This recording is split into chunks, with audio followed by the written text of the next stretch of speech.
just filming it. Sun gazing in the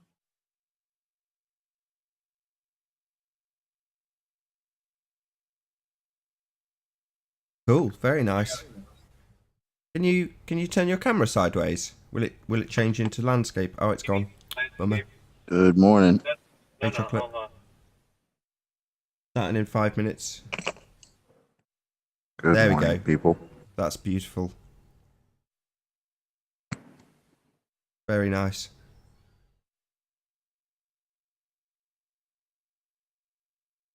Can you guys hear me?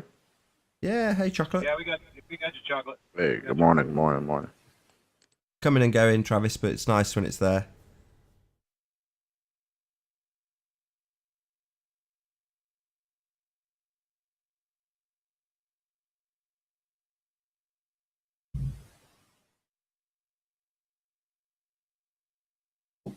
How you guys doing today?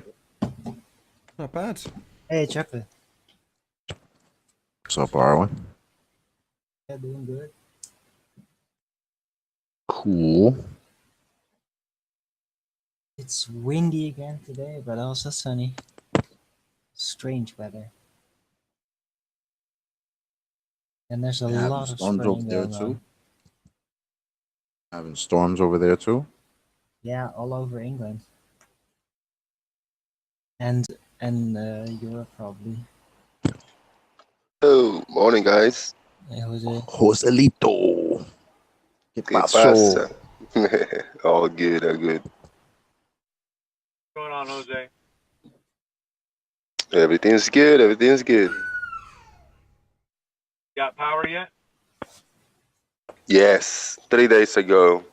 Okay. I'm right now like 90% all set in the house at least. I got power, I got water. Everything is looking nice and sharp.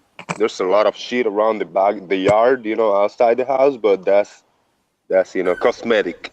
So I'm doing good inside and waiting to get a call from the job. I went to a few interviews, just waiting, first come, first serve. Did you just move or something? Yeah, I moved to a new state from Florida. I'm in Texas now. I left everything behind. Oh shit. You, I hear try that. To, I'm you I'm try about get to do into the same retail? thing.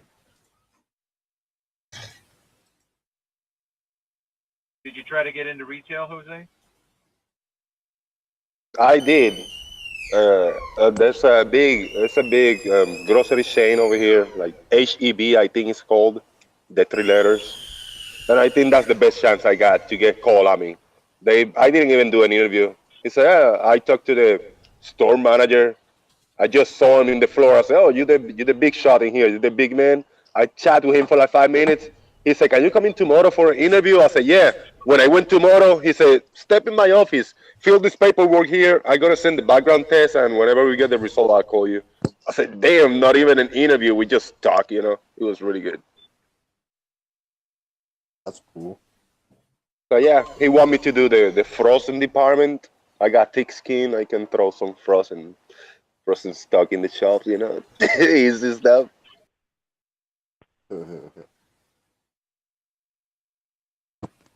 That's cool, man. I'm about to do the same thing because I'm in New York and I'm moving to Georgia.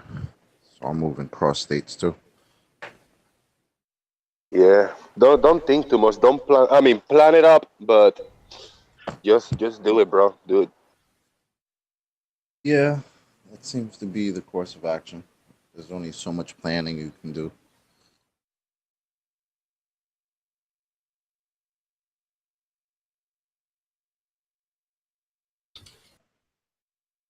Where's Anthony Riley over here? He was calling me a baller yesterday. I was angry. I mean, I hope he was trolling. Trolling is okay, but if he meant I was a baller for some reason, he was saying that on Ranty's show a few days ago. He said, "Yeah, Jose the baller did this." I go like, "What the fuck?" And he repeated again in the hot potato show chat. So like, what's wrong with you, dude? Calling me a baller, man. People are gonna believe that shit. That seems a little weird.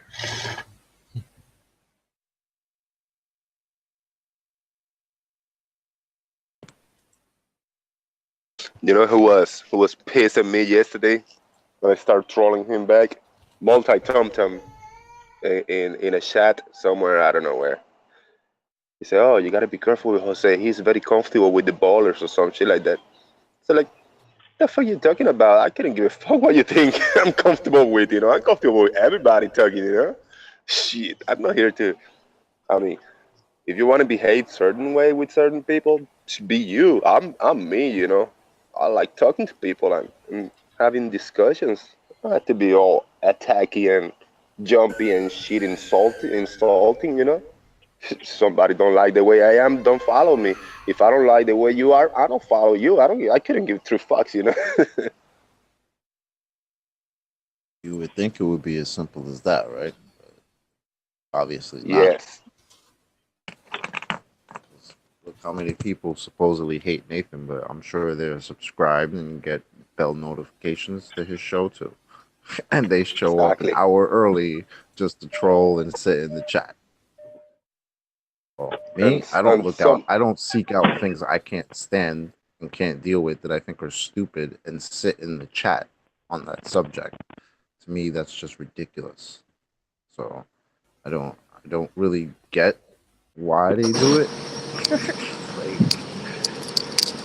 I don't know. Ooh, the plane through it. Yeah, what's up? What's That's up? loud. Oh, sorry, I'm walking through the truck yard. Ranty. So yeah, so many different people with different styles. These people is very lovely to other flat earthers. This people is very hateful to other flat earthers. This baller is all angry. This baller is all happy. I mean, I couldn't give a fuck if that person put content out there. If that person, have some explanations for some things I'm looking for questions. Oh, I'm gonna look at him. I don't care how the personality is. That some people do a lot. See first the personality of the person and then the content. I'm the opposite way. I look, content is being put out there and information, and then I look at personalities. That's last. I couldn't give a fuck that.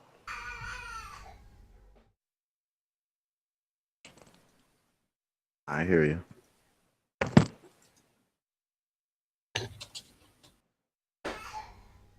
I put a little video yesterday talking to my niece. She's like, I want to do it. Let me see your YouTube. She said, Flat Earth? Is that what you talk about? I said, yeah. Look at this. And I was telling her. She said, I want to make a video with you.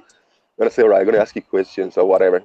She said, don't ask me anything I cannot answer. So I put like a few minutes video. It was really cool.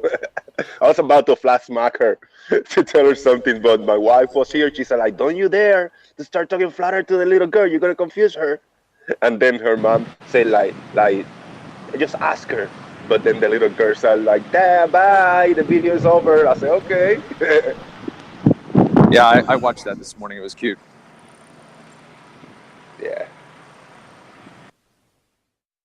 What was her initial reaction when you said Flat Earth, when she found out that you talked about Flat Earth? Like, did she ever hear of that concept before? Or?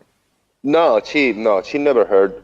I just explained her just very, very easy, in an easy way. She said, like, but it's a ball. She couldn't grasp it. She couldn't hear. She couldn't understand it. I didn't have much time.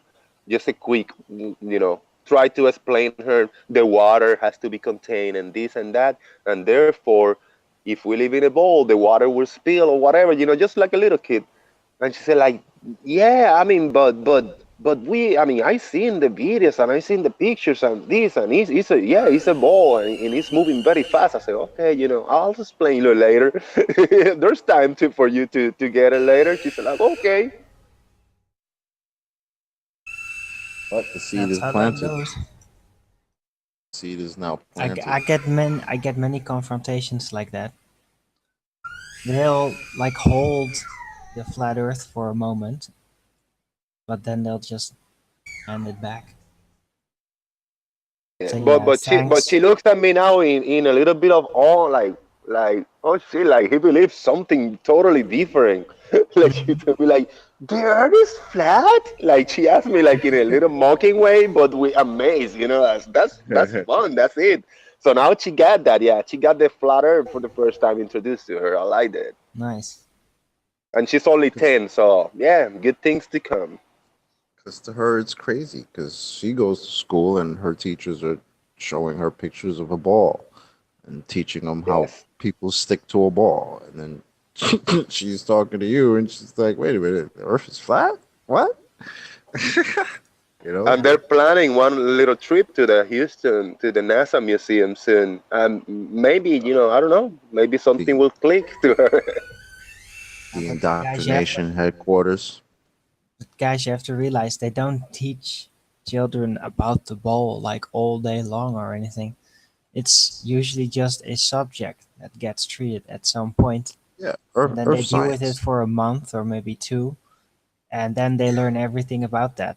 And some kids get like really obsessed with it during such periods. That's Well, it. every year that I was in school, I had a science class, earth science Yeah. class.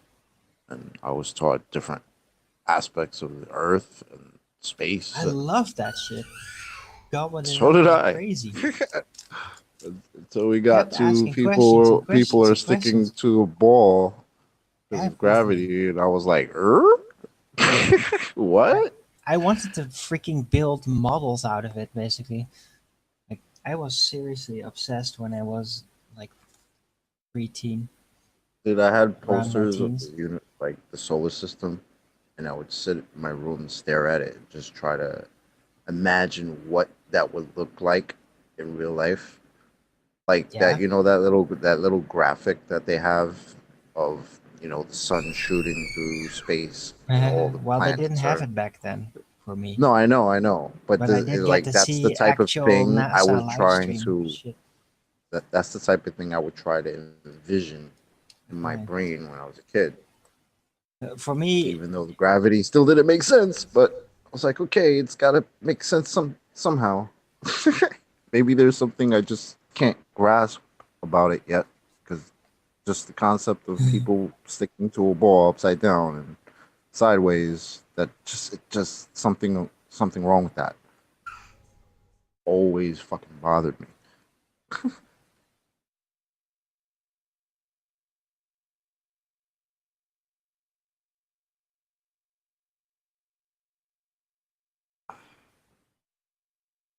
when I was a little kid, I was confronted with like all that footage from the satellite propaganda and all that stuff. And that hit hard with me. I was like making drawings of that shit. Man. But I don't know. I was really interested, and it felt like they really did put some effort into it back then. I don't know. Yeah, crazy, because I used to be so into that UFO shit and aliens and all of that. Fascinated with that. Yesterday, this guy, I don't know if you ever heard of him, Jimmy Church was on, the radio host from out here, always talks about aliens and shit. And like he was live, and there was nothing really much for me to listen to live, just because that's what I was looking for. So I put him on. I couldn't. After 5 minutes, I was just like, "Oh my god, I can't, I can't deal with this. I can't listen to this," because they were talking about UFO disclosure. When is it gonna happen? It's like the same shit. Like, Yeah, they I keep was just like, weaving that narrative through everything. It's like yeah, everything man, can be it's explained like, through aliens. It's just like South Park. Beautiful and South Park. silly. Ranty, you there? You all quiet. Oh no, I'm here. Just listening to you guys. All right. Mr. P1000 going on. Too windy. Too windy. Yeah, for you've the been P1000. you've been playing at least with the options and checking out, the menu and stuff. Yeah. I know That's it awesome. takes some time to adapt all that CGI to the new operating system. The warrior, Mr. Riley. How are we doing, boys and girls? It's just We boiling. We all Yo. good. And Arwin, how you doing? I missed Boys housekeeping. and girls, we good? And then I missed housekeeping. Has anybody found any like stuff that we normally ask, or did I miss it all? Or is it always no? We're not live yet. we haven't started yet. Oh right, okay. Well, why are we not live? It's like 10:05. 2. No. But Nathan's busy. Nathan passed out, asleep in the sofa over there again. Yeah. I say again like it happened before. I don't know. I didn't realize. Yeah, it's already 10 minutes past. Riley,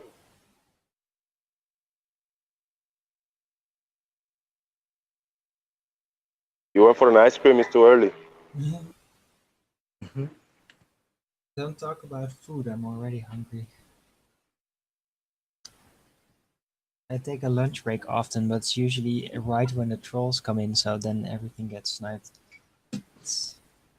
Right now here, the show starts. It's 8 in the morning in Houston, where I am right now.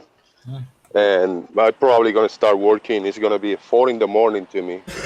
So I'm gonna be missing all the shows. I mean, I'm not gonna be able to join live when I start working because in my days off, I'm gonna sleep. You know, I'm gonna sleep late.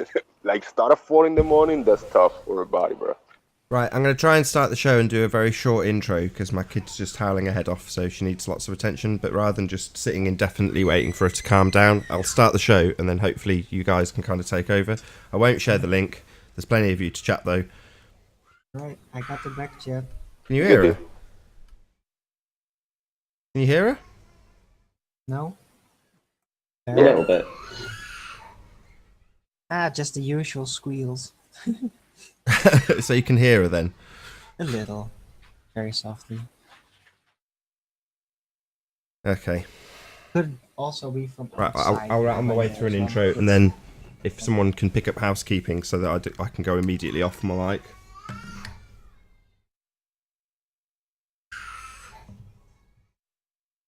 We got you, Nathan. Thanks, right. I missed all that. 30 seconds. Message?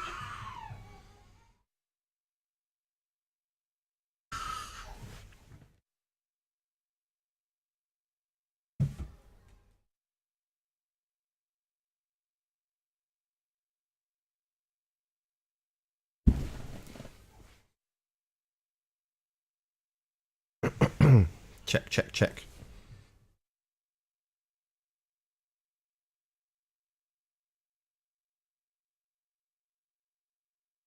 Oh, what a day! What a lovely day!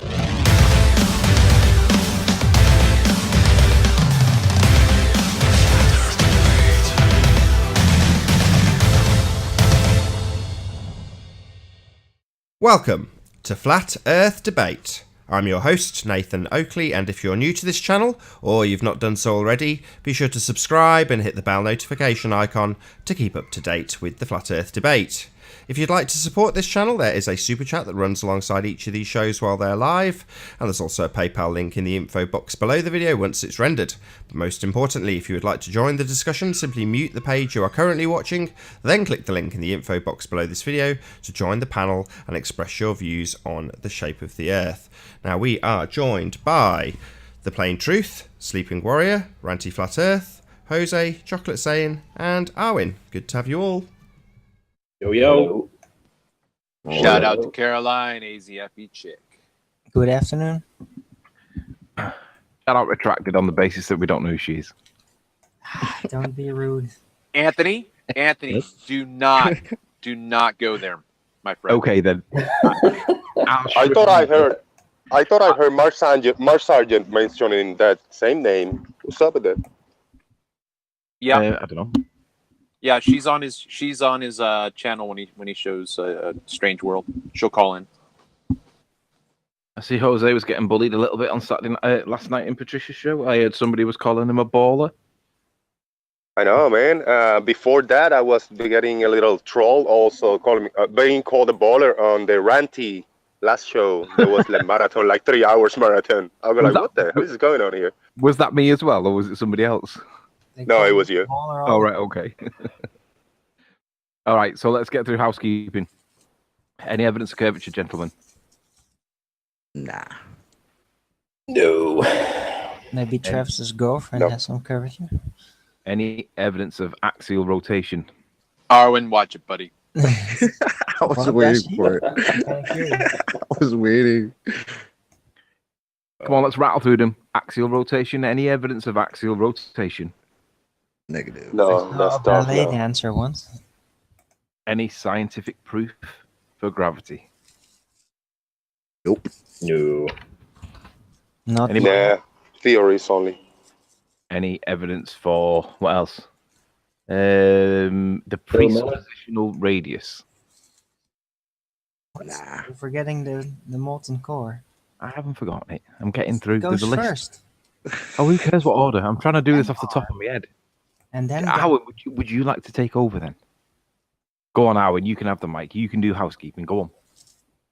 right, guys. So any evidence of a molten iron core at the presupposed spherical Earth? Nah. It's cartoons. Did I hear Elon Musk on the Joe Rogan podcast saying the Earth is a ball of lava with a very thin crust? Yeah. Yeah. I think that's exactly Yeah, what he said that. Right. Wonder what evidence he's got for that assertion.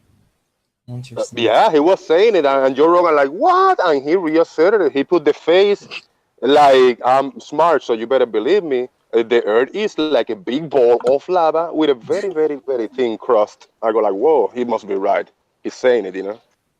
Wow. Okay. Well, that's not really proof, Elon Musk. It's just hearsay. Sounds like a story to me. Let's move on.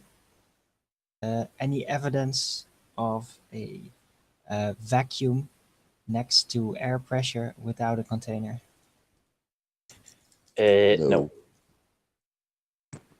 I had the pleasure. I had the pleasure of listening to Brenda yesterday. I was in and out of signal yesterday. I couldn't join, but I was listening to bits and pieces whilst in between signals. And I heard Brenda saying about how correlations can be causations. And then Oh, I heard God. John explain that when all the roosters crow of a morning, signifying the beginning of a new day, does that mean that the roosters cause sunrise? Correlation is not causation, Brenda. I just wanted to remind you of that fact because it really does matter when you say things that are wrong. Stop Yes. telling people lies. She's gone psychotic. Yeah. Seriously. There's so many like out of the blue, completely broken statements. Just insane. Anyway, let's move on. Honestly, Gas pressure. So, where are we? Any evidence of R? Nope. no. How about any proof of scientific proof of the evidence? The distance to the sun. You know the answer to that one? Can you say it, Oakley? I mean, Riley. What? You know what to say. I'm sorry, I was reading something. What did you say? There The is distance no to the sun. distance to the sun. Oh Exactly. no, there's no evidence whatsoever. Oh no, there is no distance to the sun. Exactly. No, there is I- no I distance think to that- the sun. I think the only way to get an accurate distance is to physically measure it, right? Now, if you look at a spoon, it's kind of like looking at the sun. You think it's a physical object. There is no spoon. There is no sun. It's just an image. Anyway, I think that was it for the housekeeping. Maybe any missing persons? Well done, you covered it all. Sorry I'm AFK for a bit. No problem. Are you AFK Do now we- or are you back? Because that sounds like you're back. Oh, it's rubbish, this. What kind of host is he? Right, so, anybody got any interesting articles to talk about today? Yeah, apparently the solar observatory is closed, and it was speculated all about who is it, aliens or blah, blah, you know how it goes. But apparently now there's messages going around that the FBI has been closing them off because of child porn on their computers. Right. Well, I did hear that about a week ago.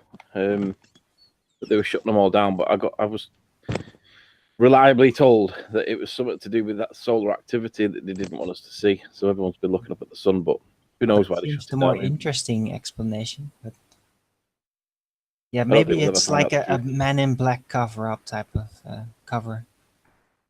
Who knows? I do have an update on the show. There was one channel that said that supposedly it was because of I don't know what satellite or whatever the hell they got that was picking up bodies up there by the sun. So I don't know. Ooh, They just wanted to shut it down before anybody could really get their hands on it. they've spotted Nibiru again. Whatever. Something like that. The mysterious planet. Because real quick, I clicked on it just because it was a little interesting to me. The title, I think it was I don't remember the channel name, WSO or something like that.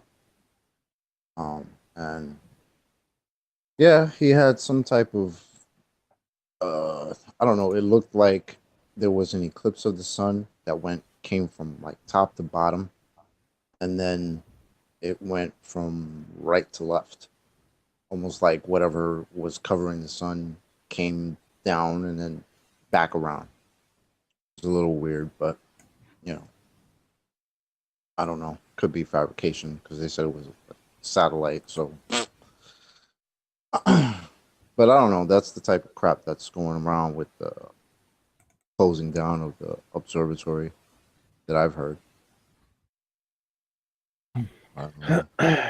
Who knows? There is a what it video is. that we really should consider going through. Some dumbass called Plan a Walk.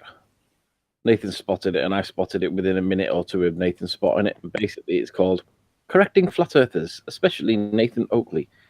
And the guy's an utter moron. I mean, I seen that video. Yeah. That's the it's name really of bad. the I mean, video. I wasn't There's a familiar with lot the of scientific otters out method. there blocking rivers by now. Yeah, I think he was on the panel yesterday, wasn't he? Really? I don't think so. Yeah, I saw him. Either he was on the panel or he came on after the show was over. He was on.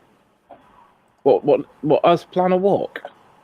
Yeah, I recognized his icon when the video came up in my feed for YouTube. I recognized the Planar Walk icon. Right. So I need to. Right. Who was that was speaking? Then was that Travis? Yeah. Yeah, that was me. I'm gonna have to turn Travis up a lot because you're like 1 out of 10 for volume. Yeah, it picked up on my truck's Bluetooth, so I'm not on my headset. I can switch over to my headset if you want me to. Well, yeah, because can't hear you, man. You're not gonna get a word in. I've discovered Bluetooth sucks. How's that? Is that better? Yeah. Sorry, what All was that? Discovered what? That Bluetooth sucks for this type of thing. Yeah, All right. it does. Too much lag in it. So we do have an update on the Mr. Sean Hufford scenario. You know, the one where GeoStreamer's being whispered to by Soundly, and Sean's pretty much the only person on the whole flat Earth that thinks that it was actually a hangout that was coming through my microphone. Well, he's been poking Mike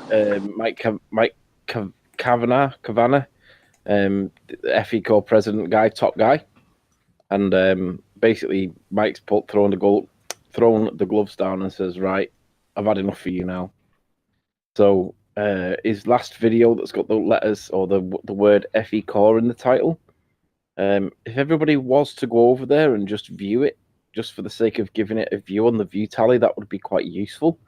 Don't have to watch it, just click the view button. That would be quite useful. That's all I'm going to say on that particular point, but it would be beneficial to everybody if that was the case. So head on over to Sean Hufford's channel, open up that latest video with the word FE Core in the title, and then you can shut it straight back down again. That'll come in handy. Wahahaha.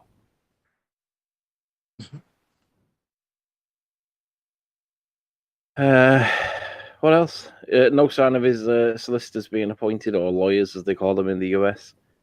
I reckon that was more bullshit. I've called it before as bullshit. I'm going to call it again as bullshit. Sean's not doing anything.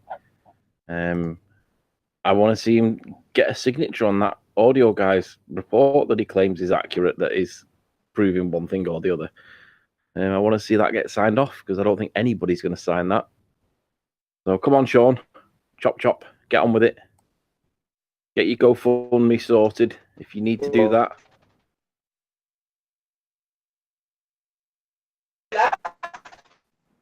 In a new video about the I think it was this morning yesterday, showing obstruction in the bottom of the buildings. So taking these videos, he doesn't mention anybody.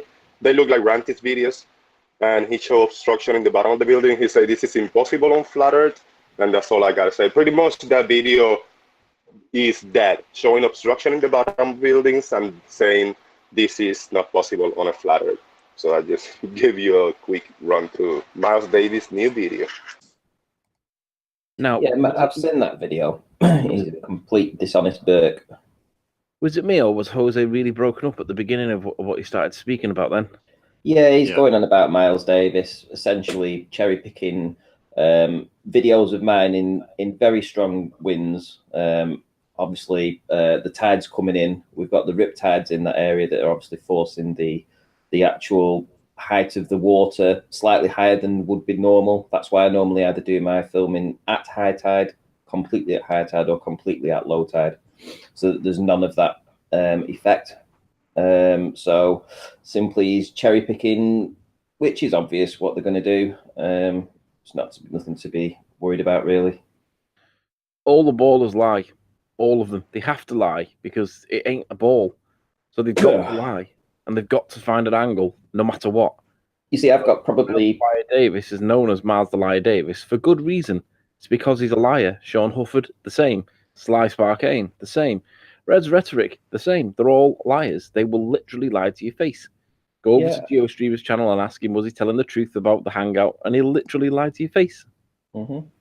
See, the channel that I film across is, obviously, it's known for its riptides and its rip currents, because it actually feeds into basically a cove.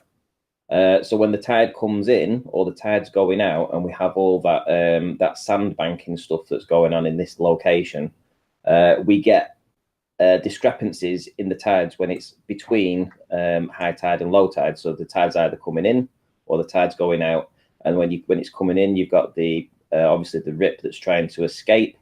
Obviously that flows faster than the incoming tide, and it disperses in all this kind of stuff. I'm just reading up on it now, but it is very technical. Essentially, you do get higher. It is actually higher than the tide that's coming in. So that's why I've never really concentrated too much on filming at mid tide. It doesn't make any sense. You don't get accurate readings because you've got like an 8-meter tide where I live. So it's either low tide when everything's calm or high tide when everything's calm, and that's when you can do your analysis.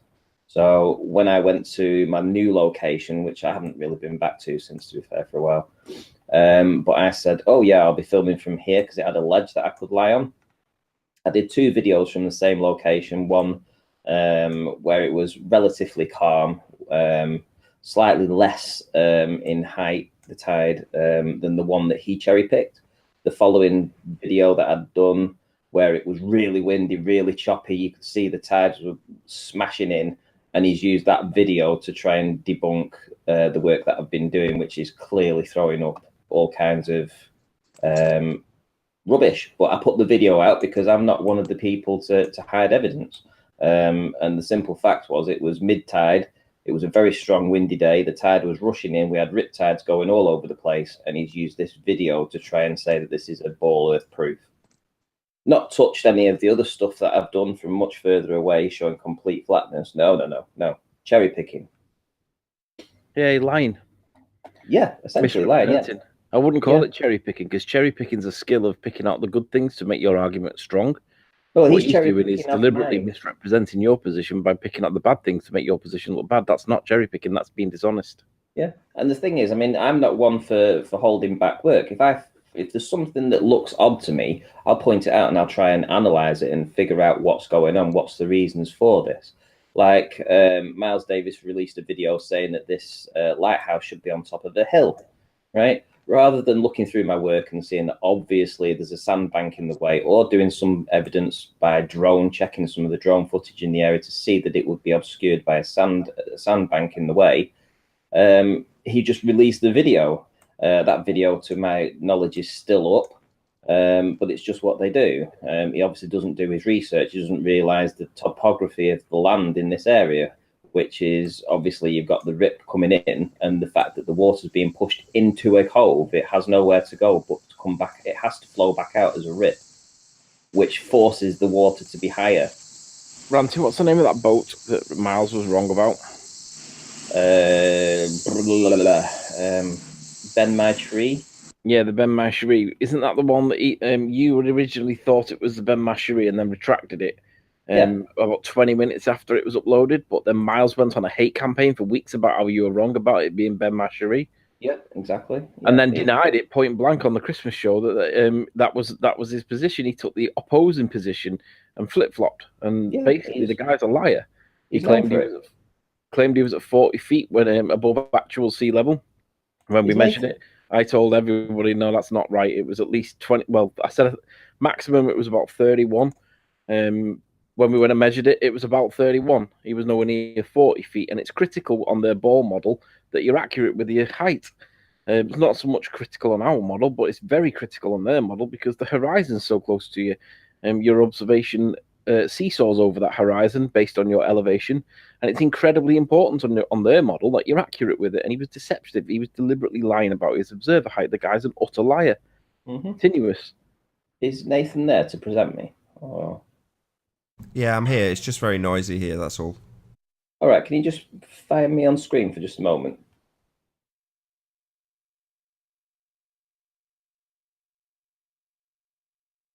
Let me know when I'm displaying Nathan.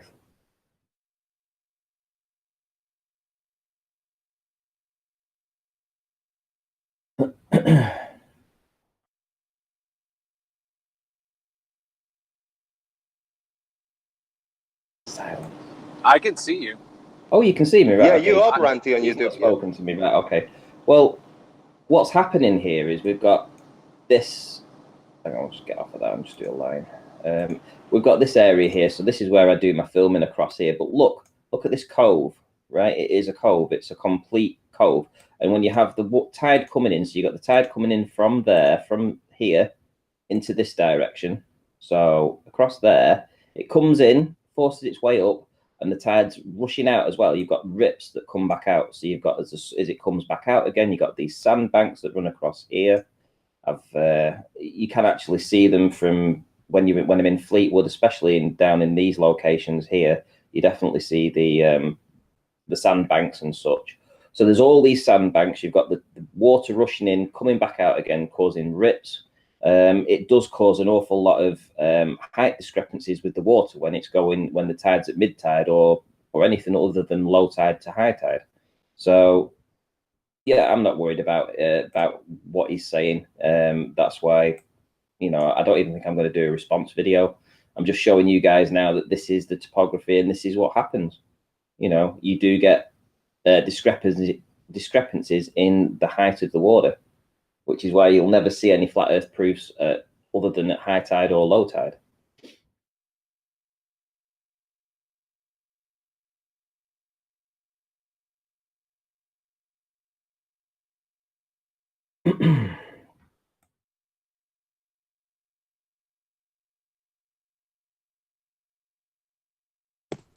The issue here is, let's say Ranty put a video and then the bowlers gonna give it an interpretation of what we're looking at. Let's say they're gonna see a obstruction in the buildings. That's not necessarily a curve. I have caught obstruction in some buildings and some stuff, but it's other optical effects going on. Now it has to be curved for their model to work. But I don't live in a model. I live in a flat plane, and there are explanations for it. I don't have to say it's a curve because I don't see a bulge of water between me and the object. So this is the video in question from a new location, which is much nearer than the evidence that I've been getting. You can see how choppy it is. Some of the waves, when they splash up. You know, they're essentially blocking out 30 or 40 foot of the buildings behind. But that's beside the point. This is actually at mid tide. So you've got the tide pushing in and you've got the rip pulling out, right? So you've got two things going on here, which is artificially raising the height of the water. That's exactly what's happening. And then when this settles down at high tide, you see an awful... Oh, hang on, let me show you something different. So that's one video. If we were on a ball, it should look like that all the time. Yeah, pretty much. I would say, yeah. I mean, what you're looking at now would be somewhat consistent. Hang on, let me just. What you're also looking at is the foreground water. Looks no. Well, actually, no. You shouldn't even see these. But I wouldn't say you wouldn't see as much of these buildings as we actually do even now.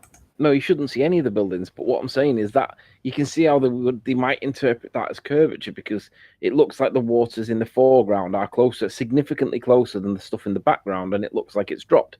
Yeah. But the reality, of course, is if it was curved, that water should be all the way above them things. You shouldn't see any of them. Well, look at this, yeah. Not curve. I'm in exactly the same location. I'm actually lying down on this ledge here, right? So you've just seen what's happened on this particular video. But so this is where new location. So let me get the next video up. This is the next video from exactly the same spot, right? Now watch this. Watch the difference, right? Much calmer day. I actually go down. I get back on that ledge. So here I am from the ledge. That's hopefully a little straighten up. Look at the difference. Look at the difference. I go back to the buildings of Barrow over here and etc. Devonshire Dock Hall, the lighthouse. See the chimneys hidden behind the hill. Look at the difference. Now, that tide that was rushing in was up to where my cursor is there. Now, if we assume that the height of the lighthouse is, let's say we're seeing about 40 foot of that, what this is saying is that like a 1 meter or so difference in tide height, which is what it was at the time between the two videos that we've just seen, has given a 40-foot difference as to what we can see in the background. Yeah, same location. What do you think the distance is in that lighter blue band between the artificial horizon and the shoreline for the lighthouse? What do I think the difference between what is? Sorry. Go back to the lighthouse. Yeah. And you've got that blue band. Well, here, right? Can you see? Right, you see these blue bands here? You've got different colours of water. Yeah, that's the difference. Yeah. That's the rip. That's the difference is where the rips are. No, I get that part, but that's not what we see. Go back to the lighthouse again. That. Yeah. No, I'm just saying that's where the rips are in this location. Sure. Yeah?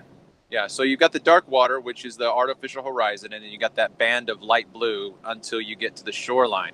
I'm just asking you what you think the distance is between the artificial horizon at that point and the shore of... No, that's a sand dune.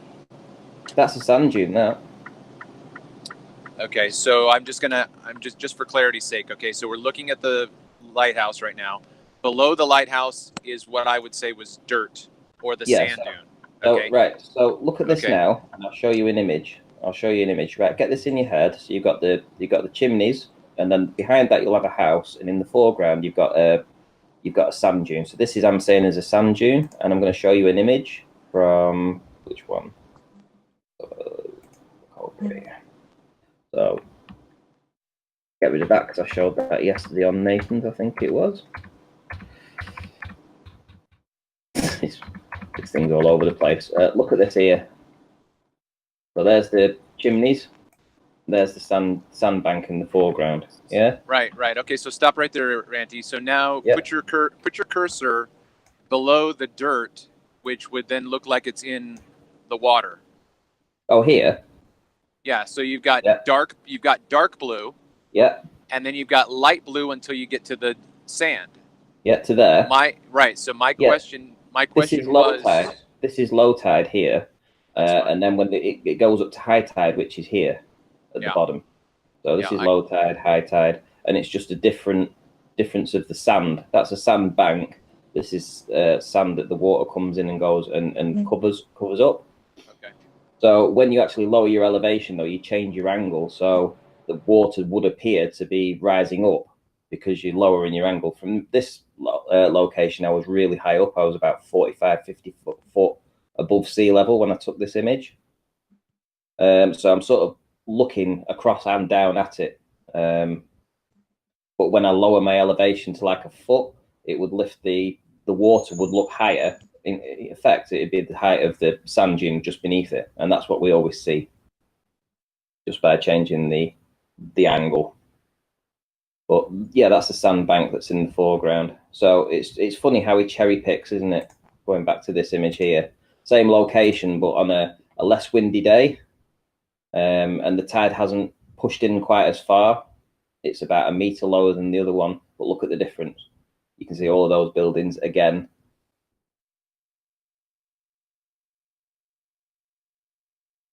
So the only explanation for the globe believers is that Earth is shape-shifting. It goes from geoid to pear shape to perfect sphere to testicle Earth. It shape-shift depends on the observation, right? Yeah, well, it's optical, isn't it? This is what my work's all about. It is understanding the optics, and that's why I don't shy away from showing stuff that the Globers will jump all over. You know, they will ignore 90% of my work and focus on 10% of the work that might, in some way, validate their model. They ignore it as a whole, and you know, when he says to me, he says, "Well, you're trying to fit all this into a very narrow band at the horizon." Well, yeah, that's the compression. That's what we've been working on. He's obviously not been following the debates. He doesn't understand the arguments that the boats get compressed at the bottom, as do the buildings get compressed at the bottom. He definitely does understand them. He's deliberately misrepresenting them to make it look like it's like favourable in his case. When he, like you say, when he cherry picks a specific one, he understands them. He's just being dishonest. They're all dishonest. Yeah, isn't it? Listen, curve calcs. Are we? Sorry, I don't mean to hijack here. Are we done, Ranty, or are you? Shout me when you're done, because what I want to do is make a presentation or a short presentation addressing a dodgy comment that I saw yesterday or the day before from Channel Q. I want to address what she said because the girl's being a muppet, and I think it's time that the people that are watching get to see what the problem is. Nathan, would you mind presenting my screen, sir? Yeah, sure. So, this is a comment I saw from Channel Q yesterday or the day before. Flat earthers have been deliberately miseducated by flat earth channels. That is why they all misunderstand the curve calculator. All right, let's deal with this. So, the curve calculator's got two fundamental faults with it. One, it doesn't deal with perspective. And two, it bends light at a rate for which there is zero evidence to prove that it is bending at the rate that they claim, or indeed over a curve. Sorry. So let's bring up the curve calculator. I'm going to very calmly hijack your point. Those aren't the problem. Those are problems with the curve calculator, but the main problem is not that. That's once you have already begged the question or into the curve calculator and looking at how the curve calculator functions. The problem with the curve calculator is that it's a begging the question fallacy. So if you can just scroll up for a second. Where is it? Here we go. So at the top, it says distance equals 4 miles, which is what you've put in as a distance. Viewer height 6 feet, which is what you've put in as the viewer height. And then it says radius. So there's no need for this to be used to prove a damn thing. This calculator already knows that the Earth is a sphere and that it's got a radius. So it already knows. What use is it if it already knows it's a sphere? What are you calculating out? Well, it knows already. So let's just get where they've got that from. Because we know where we get the distance from. We measure the distance. We know where we get the viewer height from. We have a lot of arguments about it, right? They're very insistent on getting very accurate measurements of viewer height. What about this bit? Got any measurements of this bit? No. No. We just assume this bit. Well, that's the problem. Now, I've hijacked Anthony's point. I will let him go on and say, even if you get into this trap and start using this calculator where they already know it's a sphere, begging the question fallacy, then there's other problems, which is how they've done it.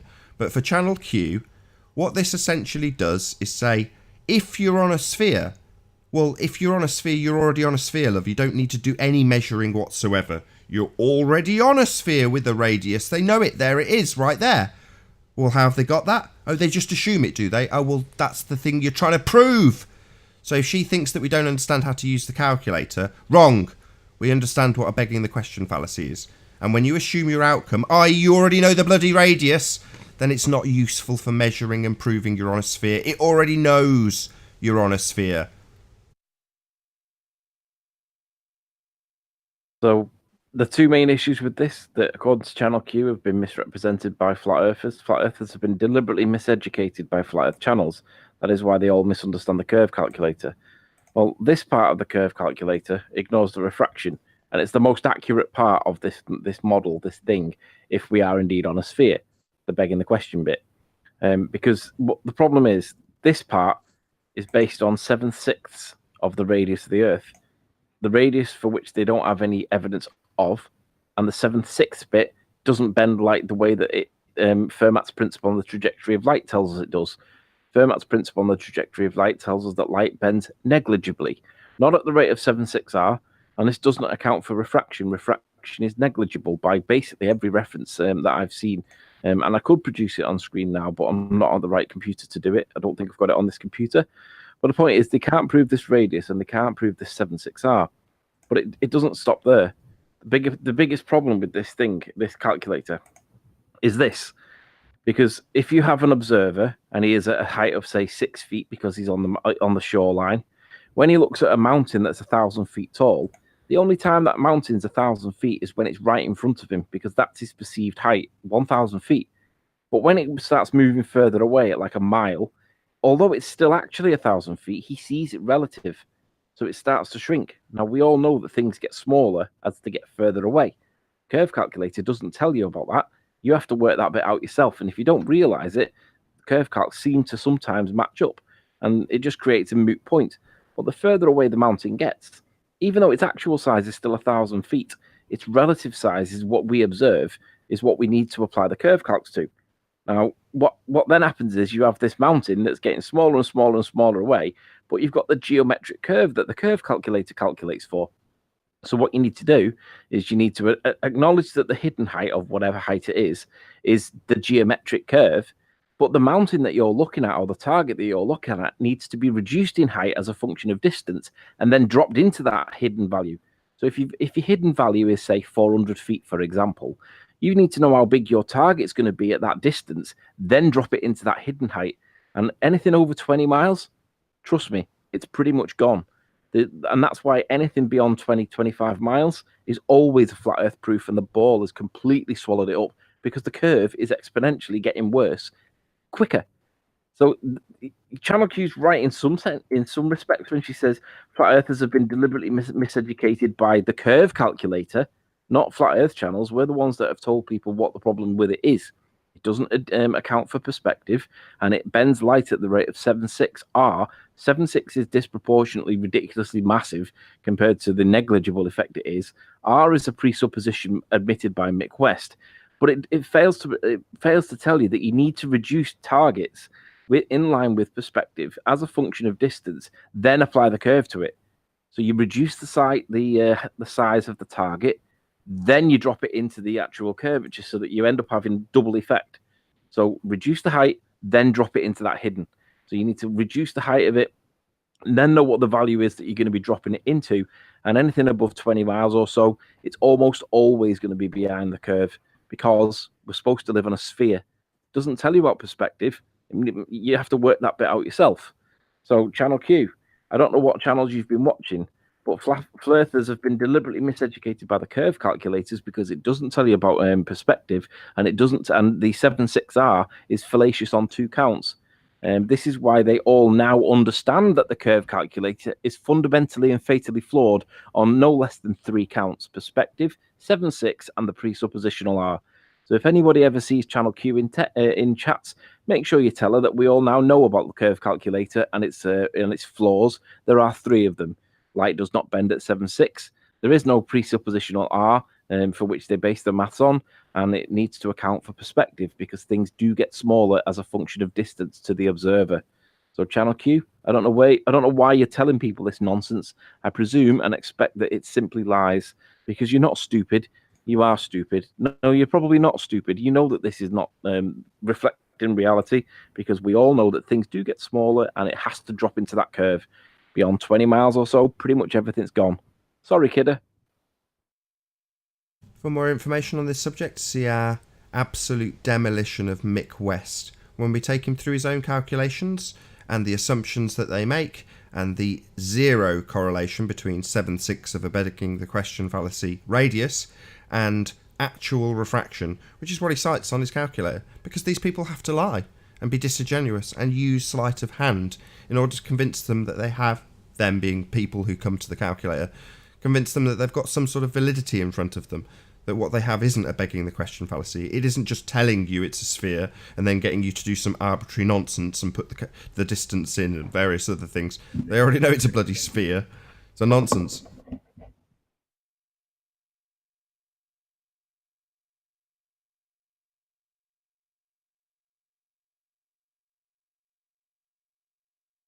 Hello? Yeah. Yep. I don't know. What happened? I've never really heard any too much about Channel Q except when she came in here and lost her mind. So I don't know. Well, That's the only experience I have of Channel Q. It just bugs me when I see strike me people as that are the most quoting that intelligent we've. person. It just bugs me when I see people claiming that, not necessarily we in this case, although she probably was talking about us. We basically now flat earthers realised that the curve calcs are fallacious. And just remember, when anybody presents you the curve calculators, aside from the fact that it's a begging the question fallacy in the first place, just remember that there is no evidence that light bends at the rate of 7/6 times the radius of the Earth. 7/6 of the radius of the Earth is a huge amount of refraction, and it doesn't do that. Light travels in straight lines according to Fermat's principle on the trajectory of light. It pre-assumes the radius of the Earth that it's based the curves on, which is a problem. But the other thing is perspective. Don't forget that things get reduced in size as they go as a function of distance. You've got to reduce the target height before you even apply the curve calcs. If you don't do that, they'll be there or thereabouts, and you'll argue about whether or not it's a ball or not, and whether it's supported or not. But once you reduce the height of that perspective, if it's over like 20 miles, that target becomes very, very, very small. A couple of pixels on the horizon, then you drop it into the curve, and what do you know? It doesn't do anything like what they tell us it does because everything disappears. So just remember those 3 points. Even if you just remember the perspective one, it fails to address perspective. You win it on all counts with that one. But you can apply all three equally and invalidate the whole application of that curve calculator nonsense. So make sure if you see her in chat, you spot it and you say, "Hey, Channel Q, you don't understand the curve calculator, but you're telling everybody that we don't understand it." Ha ha ha ha. They have to say perspective is just apply in drawings, because if they dare to say perspective is a real thing, they're gonna see that the cigarette I'm smoking is thousands of feet big, because I'm comparing it to the mountain in the background. It's like 2,000 feet big, the cigarette I'm smoking, and then the sun, I can block it with my thumb. So they cannot account for perspective because they cannot picture these things that is, things appear to be smaller in the distance. They just have to not account for it. Hello. Hey, Tommy. What's up, Tommy? Hey, Tommy, have you come across this curve calculator nonsense yet? Yeah, I just wanted. Oh, let me mute the chat. I've got to just add on your 20 miles over distance. That might. I've come across the calculator thing. I can see the flaws that you're on about with it. That picture that I showed, the mate Rainier, and it seems like it's still visible. Talking with my mate about everything. We also went through atmospheric lensing, and as you say, that should be disappeared. But because there's actually moisture in the air, and over a long distance, that collects and it acts like a magnifying glass. That's true. And it blows Rob up. Skiba showed that in his Lake Michigan, I think it was, observation of the Chicago skyline. I've probably butchered the names of that, but yeah, you're right. There is an atmospheric effect because we are looking through moisture, and it does seem to act like a lens. Yeah. So I think that even that mountain, it shouldn't be there, and it's been blown up. And obviously, the more you magnify the image, the more the bottom's going to be cut out. And you shouldn't be able to see any of it, but that's the reason why I'm thinking we're seeing stuff that we shouldn't see over long distances because of the magnetic effect. Whereas you're saying anything over 20 miles should completely disappear, which it should, but I think the reason we are seeing them is because of the atmospheric lensing. Well, we've seen them because the Earth's flat. But the size of them, it should be a lot At smaller, least not shouldn't it? curve the size It they should be a tell lot us. smaller. It's magnified. So why is it so? Why is it visible? Why is it so big? And I think that makes sense to me. It's being magnified. Yeah, the atmospheric lensing is an effect. It does appear to be bigger than what it should be. I would agree. But the main reason you see it is because it's not falling behind a curve. Oh yeah, I know that. Yeah. If you get them curve calcs and you do it, was it 130 miles at an observer height of whatever height he was at? Yeah. But then before you apply them, before you look at the curve calcs, reduce the height of that building as a function of distance. So basically, you divide its height in feet by its distance in feet, roughly, to give you a ballpark figure. Then drop that figure into the hidden after you've applied the curve calcs. That's when things start getting really bad on their side, and then they turn vitriolically aggressive against you because they call you morons. But that's the simple fact. Like you said, though, even on a flat map, you shouldn't see that because the angle of sight should reduce to a point where it's hard to see. But the fact that you can still see it shows that it must be being magnified by something, because you shouldn't see it at that distance. If it really was a miles, curve, it should be like a little dot. If it really was a curve, you would be able to target the mountain in the distance at the horizon. Oh, hold on. Was Oh, it's him. He's got his Is that camera the on. real Hey, you? was not was. Good to have you. Hi. You know, it strikes me funny that Tommy can get this in a few days, and some of these ballers still, after years in this, still don't understand that concept. Just about admitting you're wrong, and it's about just putting your ego aside and putting what you believe and what you think. Yeah, that's the problem. It's the ego. That ego of I know it all already and can't correct me. It's in a science book. Somebody with a lab coat told me it's true. So, I mean, it's Actually, ridiculous. what it shows is how weak-minded Tommy is, and probably how mentally unstable he is. Yeah, we adopted him into that's how they word it. You mean into our cult, right? Mate, I don't care what, who, what, when, how. All I care about is the truth. And as far as I'm concerned, I thought I knew the truth of it being curved, and it didn't matter Tommy. who or what. What's up, bro? Tommy, that script you're reading, is it handwritten or is it in computer? Very, very produced. Nah. Nathan sent him a copy. How dare you? I wouldn't send him in a the early handwritten draft. script. Of course it's typed out. I never knew any of you guys. Never knew anything about every flat earther I've ever come across or looked at on the internet. They just look like absolute retards. They ain't got a clue what they're on about, and that's how my view was. And obviously, coming against somebody that actually knew what the hell they was talking about and put me in my place, basically, with everything. Every single time I tried to make that one step wrong, I got put in my place. And there's no. If you get beat, you get beat. I do competitive fighting and stuff like that. And if you practice every day against people, and it doesn't matter what they look like, where they come from. If they're Iron Ram Media. You see. Hey, Adam. Bloody amateur. Sorry, Nathan. On this watch page. Have you been to the What's gym? up, You've Adam? got me fresh out the gym shower look. Oh, I've been moving slabs. It's drizzly here. Yeah, I've gone for the slightly tazzled beach look. Thanks for, just crap weather, mate. Just been moving some paving slabs. So Adam, just to put you on the spot a little bit, you're familiar with the fatal flaws in the curve calculator, aren't you? just a little bit. Did a bit of work on that, hadn't I? Go on. Can you recite it for us under pressure? Oh God, no, not that. You mean mine? No, the curve calculator. I'm assuming you've not been watching the show. I've literally just jumped in, Matt. So I've just come in. What you been? Oh, well, what can you tell us for the problems then? Given that you've come into it blind, what are the problems with the curve calculator as far as you can remember or recall? Well, the most obvious is its complete inability to take into account perspective when measuring the object in the distance. It takes a two-dimensional side view. Correct. No. So objects in the distance get smaller. No, hold on. Just bring up the curve calc a second. Let me just show this to Adam so I can not rub his face in it, but just say no. There's something much more obvious than that. Can you bring the curve calculator up, Anthony? So you've got yourself a photo, Adam, right? And I'm a glober. I'm not going to bring it up for the audience yet, but I will in a second when the moment is right. So you've got yourself a photograph, and the globe head says to you, well, what was your distance to target? Yeah? Now what are you going to do? You're going to scramble around and get your distance to target, aren't you? Yeah. Okay, so then they say, what about your observer height? And you say, well, I've gone to Google Earth. And they say, well, that's not our model, it's inaccurate. So you go back with your tape measure and you measure your height, right, off the ground.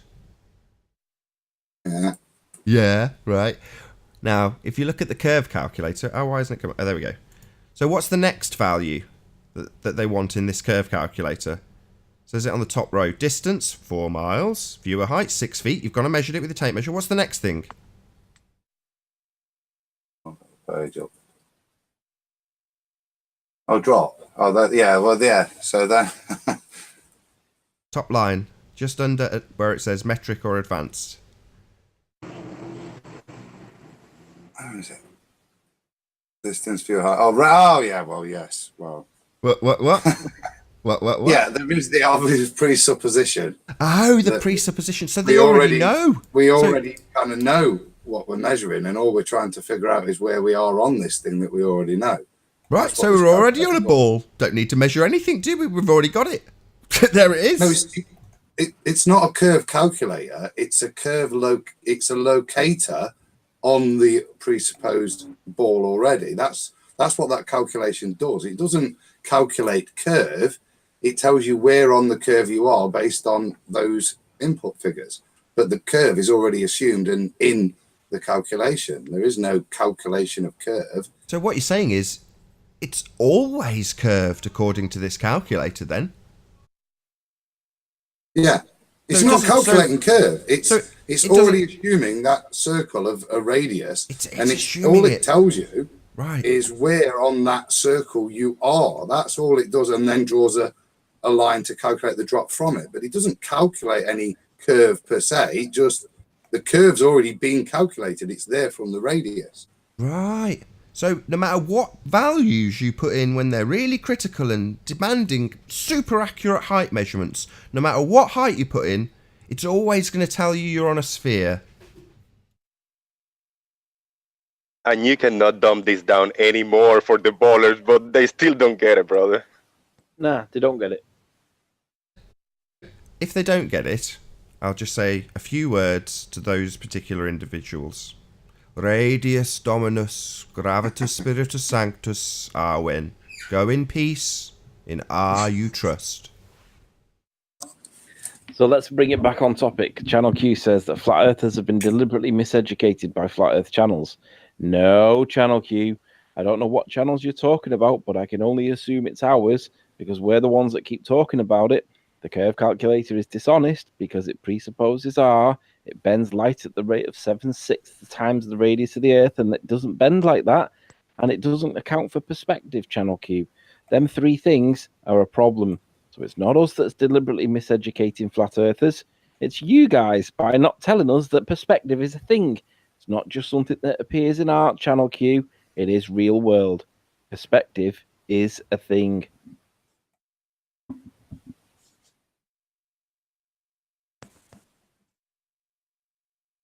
Fucking hell, they never fucking stop, do they? No swearing, please. You disprove the curvature, then they go on about the stars, and they go on about this. It's jumping the subject. All I know is that what I thought was evidence for curvature is not evidence for curvature. That's all I know. I'm not claiming it's flat. I'm not claiming anything that I know everything. I'm just saying that where I'm taught and where I'm supposed to know something, and it comes out wrong, then it makes you question everything.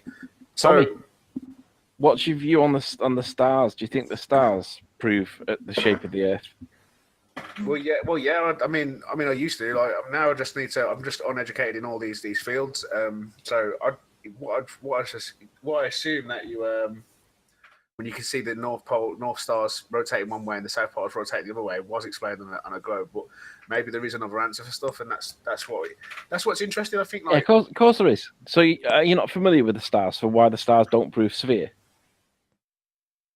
Why the stars don't prove sphere? You're not familiar with the response to that? Why does it not prove sphere? All right. So we see two rotation points. One appears to go one way. The other one appears to go the other way. Yeah. The explanation for why the other one appears to be the opposite direction to the first one, whichever way round you have it, is because you've just turned your location from south to north or north to south. Mm-hmm. But if you view the rotation point of the stars without changing your orientation, you will see that all the stars rise in the east and set in the west. They all travel in the same direction. So what's changed is your position, your relative observer point. So you've gone from looking north to south, or you've now gone from south to north. But if you look at both of them whilst facing in either north or south, you'll see that they both go the same way. So the reason why they rotate the way you perceive them is because you've changed your position relative to their direction of travel. That's Okay, all true. sense. However, sorry, Tommy, position, just gotta add something to that, because Anthony likes to always unpick these things within the fallacy itself. So all of what Anthony has just said only works as a globe proof if you first place yourself on a sphere. So if you just listen to everything that Anthony said, he was careful in his phrasing. You're just looking south and looking north. You can do all of those things on a flat plane and still look up and observe what you observe. The only time the globers use it is when they insert words like in the southern hemisphere. So how is it possible that we get southern star rotations in the southern hemisphere? So they've, like the calculator, they've put you on a ball to begin with. So it's like, right, so we're going from north to the southern hemisphere. So we're already travelling around to the other side of the ball when we make this observation of the stars. So we're already on a ball then. So we don't need to look at any stars. We don't need to make any star observations. You've already put me on a ball because we're travelling to the southern hemisphere, begging the question that we're on a sphere. So the very thing they're trying to prove, they already have you assuming before you look up at the stars. So it's a begging the question fallacy and a formal logical fallacy. So I'll just go through a formal logical fallacy, as tedious as some of the audience may find this. We've heard it dozens of times. If P, then Q, Q, therefore P. If I have eaten 10 hamburgers, P, then I am full, Q. I am full, Q, therefore I have just eaten 10 hamburgers, P, even though I just ate a steak. So the point being that the one doesn't necessarily follow the other. You're just confirming the first by using it as the second. So you're affirming the consequent. So in essence, to put this into the stars, if I'm on a ball, then I will observe a southern rotation point. I observe a southern rotation point, therefore I'm on a ball. So not only is it a begging the question fallacy, because you're assuming the very thing you're trying to prove, the fact you're on a ball, yeah, so you've already got that assumption, so it's begging the question, but it's also affirming the consequent. They put you on a ball, and then you're making observations on the ball. So sod the observations, you already know I'm on a ball, right? You already know I'm travelling to the southern hemisphere. So it's affirming the consequent, formal logical fallacy. It's begging the question on steroids. Boom. Well, hang on, it goes a little bit further. If you don't realise that it's affirming the consequent formal logical fallacy, then the other way that you can get this point across that it doesn't prove sphere is that you can remind people that everybody in the north looks north and see the North Star rotating, right? But is it true of the south? Because if we live on a pizza, for example, and the north is in the middle, then it would the argument is that we all don't look in the same direction and we all don't see the South Pole in the same place, right? Everybody understands that because you're looking like spokes out of the hub of a wheel. But there's no evidence that shows that two observers, when in the southern hemisphere on their model, can look south at the same time and see the same set of stars, the only difference being that they rotated slightly in the night sky. Because there should be evidence of two observers, one in, say, Argentina or Chile, the other one in Australia, looking south, due south at the exact same time and seeing the same set of stars. Then it's a ball. But that evidence doesn't exist because there's something called declination. And if you're in Australia, you have to change what you perceive to be south by somewhere between 9 and 14 degrees because of this thing called declination. That means that you're not looking south anymore. You're looking at south plus or minus 9 degrees, depending on whereabouts in Australia you are. Isn't that coincidentally the same position that you'd expect the southern rotation point to be in if we were on a flat plane? Quite possibly. So the question becomes, well, who's being trolled here? Is it us? If we haven't got all the answers, one of the things that I used to say to my mate who was religious, like, science doesn't have all the answers. That's why we're always trying to work them out and get to the new point. Now going into the flat Earth situation, I'm getting questions about, well, why explain this and explain that, explain this, and I'm thinking we're not supposed to have all the answers. Well, that's the beauty of it. You sort of working things out now because we've already been given the answers. No one's ever actually looked into it, so you can't expect everyone to have the answers to every question of that's supposedly answered by the ball. Do you know what I mean? So if you think about the points I've just made, we don't have to assert anything about that. All we do is point out that there is a flaw in the evidence. There's a hole in the evidence. Totally and agree. you guys can't prove that two people, when looking south at the same time, see the same set of stars. And you don't even need the evidence to prove that there's a hole in it, because there's something called declination in Australia. Why it's there is another hole, but I'll not go into that for the moment. But the point is, you cannot get two observers looking due south at the same time, because you can't ascertain what south is, because the Australians have got to declinate. They've got to adjust what they see as south for declination, and all of a sudden it then supports flat Earth. But there's an explanation for it on their model, and I don't know how strong their explanation is, but my point is that if it was really a sphere, two observers looking south at the same time should see the same set of stars, and the evidence does not exist and will never exist because of declination. So that's another thing for the stars. So if you don't get it in one more time, forget about the affirming the consequent form of logical fallacy, which I'll be honest, I always do. That's just what I was about to say. I'm going to say it anyway. So Anthony started that time by actually doing it. So he said, if we were on a sphere, were on, are on, makes no difference. He's still begging the question. Yeah. It's as you used to say, Nathan, the point is, and you feel compelled to try and give your own just so story when you're discussing it. And I think in respect to Tommy, mate, it's been interesting watching your crash to flat Earth and refreshing to hear your honest approach now, mate. And to me, it is, you don't need to give a just so story to reject their just so story. It's quite reasonable. They're the ones making the claim in the first place, aren't they? They're asserting their belief on everybody, so the proof is on them, really. Well, yes, there's a very good example that we're dealing with quite a lot at the moment, which is the pressurized system without a container. So when it comes to you asserting that you can't have gas pressure without a container, and then they demand that you prove we have a dome, you don't have to make any assertions to demolish the current assertion. So if the current assertion is we live in an open system, which it absolutely is according to the people who dictate the worldview we should all hold, then you can't have gas pressure without a container. So that's a hole in their assertion. And you don't have to assert that there's a dome in order to point out that their assertion about what the world is an open system with gas pressure next to a vacuum, which is a violation of the second law of thermodynamics. So you only have to point out the flaws. When they say, where's your dome? What dome? What are you talking about? I'm taking to pieces your assertion and the currently accepted rhetoric. It's not about me, it's about you and your beliefs and what you've asserted. It's like, they're just trying to pass the blame and then trying to make you look a fool because you don't know the answer to everything. But it's like, I'm not claiming to know the answer to everything. I'm just claiming there's an inconsistency in your claims. That's all. Yeah, I totally agree. It's just about being honest with yourself, isn't it? And that's that. I'm an honest person, and I honestly thought I knew the answers, and now I can honestly say I don't. So I don't mind. I don't see the problem. We're saying that we don't know. No one knows what happened before the Big Bang. That's one of the things in science that people claim. We don't have to know, but but people take that as a fact. So what's the problem with not knowing all the answers to why, if it was flat, why it seems to be these ways? What's wrong with that? Nothing. And Adam summed it up quite nicely when he said you don't have to come up with the just so story to smash the living daylights out of their just so story. You just smash the living daylights out of it based on its fundamental flaws.